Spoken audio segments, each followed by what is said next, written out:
I don't understand why everyone is trying to gang up against Uber. Here's the problem. You're comparing apples to oranges. This is I would say, basic accounting mistake. So they're actually providing a lot of transparency. And basically what they're saying is that, hey, over time, we are going to be able to increase our take rate. There's been some recent chatter by my friend, Ben Thompson, over at Stratechery. And this notion has started to kind of pick up speed, where it's just more Uber bashing, basically. And so his recent newsletter article that came out was saying, Uber isn't a taxi company and they're not a tech company here. And I love you, Ben, but we're just going to have to disagree on this one.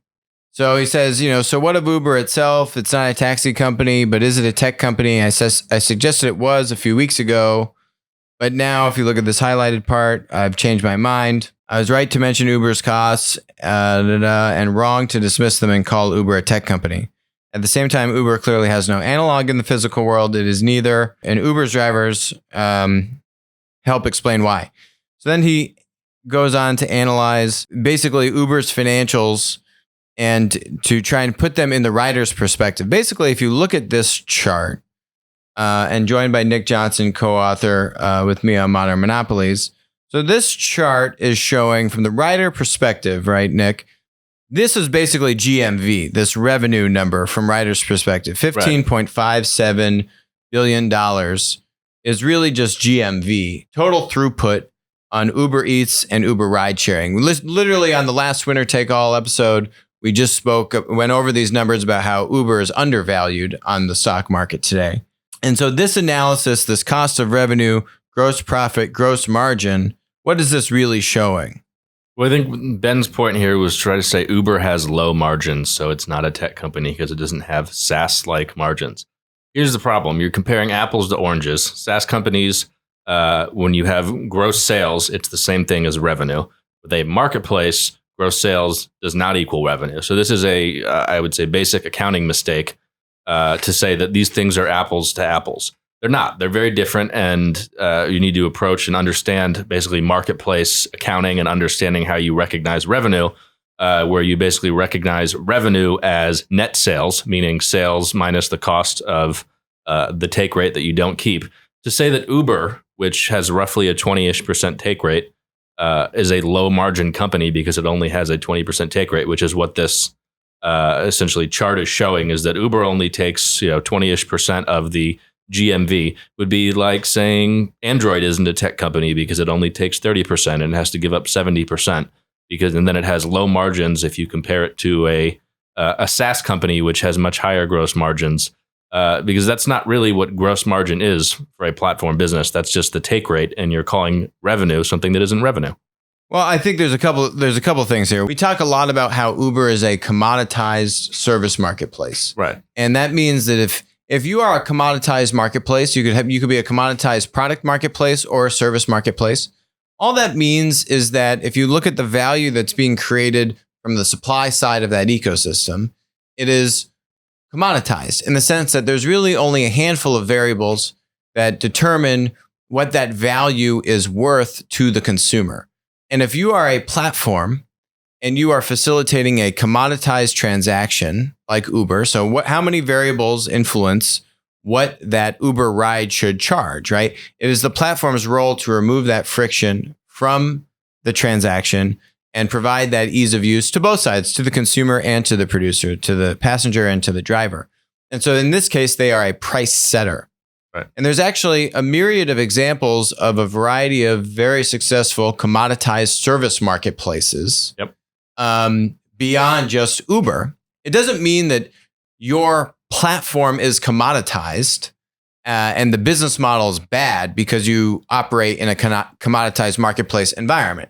It just means that if you are facilitating the exchange of a commoditized service or product, for that matter, you need to standardize it a lot more. You need to standardize more. Right. You need to rip out that friction, be a price setter in What's this an example of a non-commoditized service marketplace? Something like Airbnb, where you're renting out a bunch of rooms and there's a ton of different characteristics based on where are you going, What price range are you looking at? What amenities do you want? Does it have a dog? Does it have there's a bunch of different things that you might be looking for, which is why Airbnb does not standardize and set the price. It might provide you a little bit of guidance, but every listing is separate. There's no basically automatic experience that says, I'm going to Texas, give me a home. Right. What are some other commoditized service marketplace examples? Handy is a good one in the US, do home services.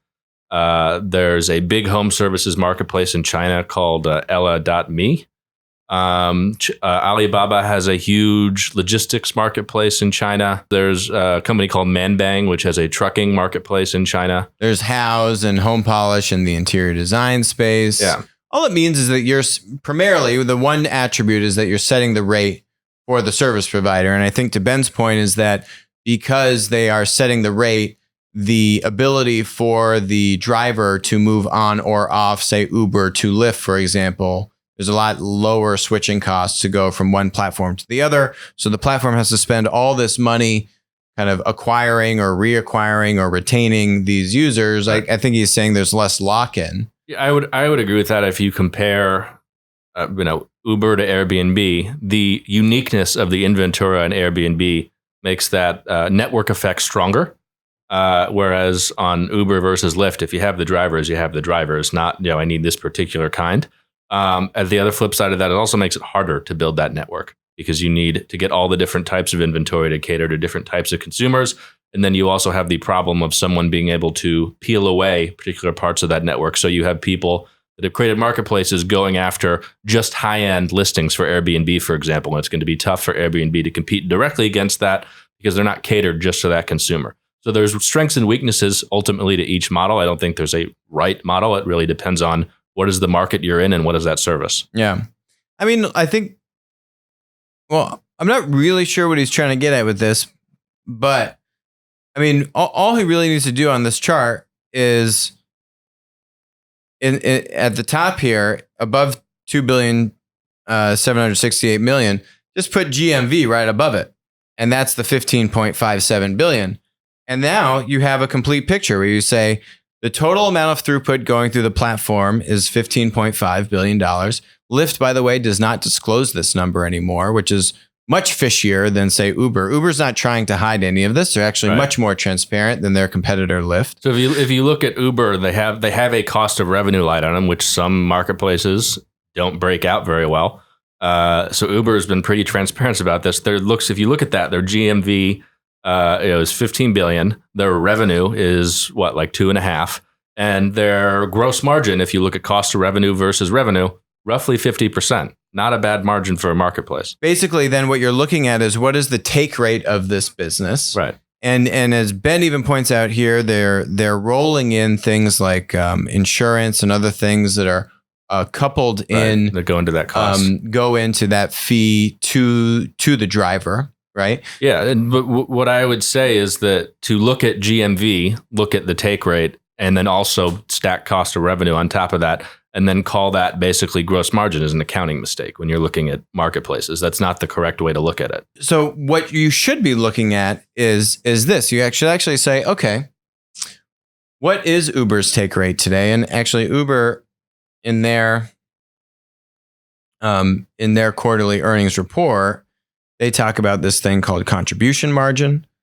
So they're actually providing a lot of transparency. And basically what they're saying is that, hey, over time, we are going to be able to increase our take rate at the expense of drivers. Right. And Uber and Lyft have both said this in their earnings calls, that the kind of brand affinity is now leveling the playing field, and they are spending less money on driver retention and incentives. And so that's going down. Both platforms are happy about that. Right. There's two ways they can make more money. Three. One is raising prices on customers, which they tend not to do. Two is raising the take rate on drivers, which if you look historically over what Uber used to charge when it started out early on versus where it is now, when it gets market power in a particular market, it goes up. And I would expect that to continue to improve the health of its business, particularly as it starts to mature in some of these emerging markets, which is where it loses a lot of money. Lever 3 is customer acquisition costs, particularly driver acquisition costs, and bringing those costs down. And I think you've started to see that come down as both Uber and Lyft have both gone public. They're no longer just kind of lighting VC money on fire anymore. They have to be responsible to public shareholders, and they've both publicly stated they're scaling back basically driver incentives to try to put both of them try to push toward profitability. Well, and they can get away with that because They have market power. they have market power. There's really only two dominant marketplaces in ride sharing. There's a few more in the food marketplaces, Right. but certainly in ride sharing, there's two players. And so even if the drivers switch back and forth, they're only really switching back between one or two players. Maybe there's a small regional player, like I don't even know if Juno's still around in New York. It's around. It's just doesn't have very big market share. It's dying and hemorrhaging money. A lot of people like to say, "Oh, Uber lost $5 billion in a quarter." That's an accounting metric. What happens when you have options and employees, and you go public and need to register that at expense? Actually, look at this. The losses are decreasing, or at least have from the past couple quarters into the Q2 here. So I don't understand why everyone is trying to gang up against Uber and say they're not a tech company and all these kinds of things. It just so the other part of Uber's I think they're going to lose on that. Other part of Uber's losses that's important is a lot of where that's coming is overseas in growth markets. Not as much of it is coming in the U.S., where they have many more mature markets with essentially stable patterns where they don't have to boost driver incentives and things to get into new markets because they have these hyper local network effects. And I think you're going to see over time as Uber either exits new markets where they're not successful or sells their operations like they've done in China or gangs dominant market share in some of these markets. And there's consolidation inevitably in these markets, as we've seen happen in the US. Some of those expenses are going to come down. And I think that I'm optimistic that both Uber and Lyft will start to push more toward profitability in the next few years. Yeah, I think Uber is a great buy. And there's ulterior motives here, as to why people are, so negative on them and all these kinds of things. Hi, this is Alex Mozed. Thanks for joining us on Winner Take All. If you enjoyed the content today, which I bet you did, please comment, subscribe, and definitely message me on Twitter when we're doing live streams. Also, please note, all opinions expressed about stocks or public companies on the show are exactly that, opinions. This is not investment advice. Don't act on it. WisdomTree licensed Applico's Platform Insights data product to aid in the creation of the PLAT ETF. Thanks for joining us.